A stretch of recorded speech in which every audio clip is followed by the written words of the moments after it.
In this video, we will demonstrate how to add the GET communicator to an already installed and operational Paradox SP7000 Plus system and configure it in the Paradox 2 application. The security system is already installed and functioning.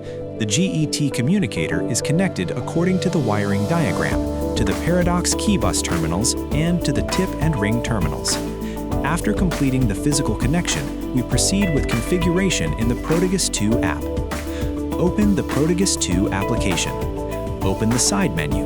Select Add New System. Enter the communicator's IMEI number or scan the QR code. Press Next. The system begins verifying the device.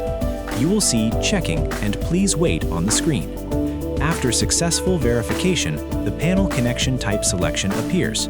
Since the communicator is connected to the Paradox SP7000 Plus via the KeyBus, select Serial Bus. Although TIP and ring are also connected, we select Serial Bus because system control and status synchronization are handled through the KeyBus interface. Continue with the communicator configuration steps to enable proper connection to the control panel.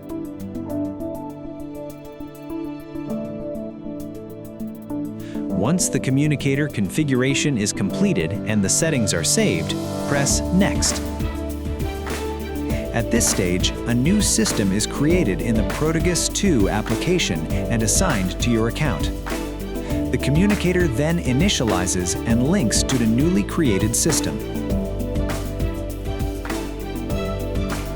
Even though the system status changes to online almost immediately, allow up to 1 minute for the initialization process to complete.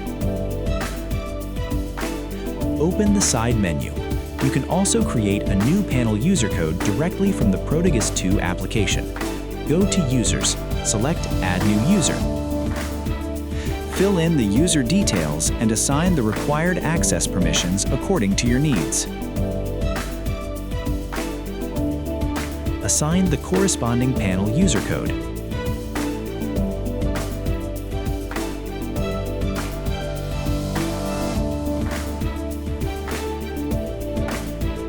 After saving the new user code, the application will prompt for the master code.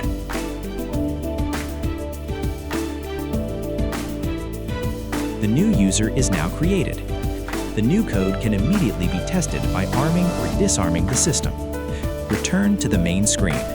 You will see the system areas such as Area 1 and Area 2. Press Arm. The system begins the arming process. A code entry window appears. Enter a valid panel user code. The system is successfully armed. The configuration is now complete. The communicator is successfully connected, synchronized, and fully operational. The system is ready for monitoring and control.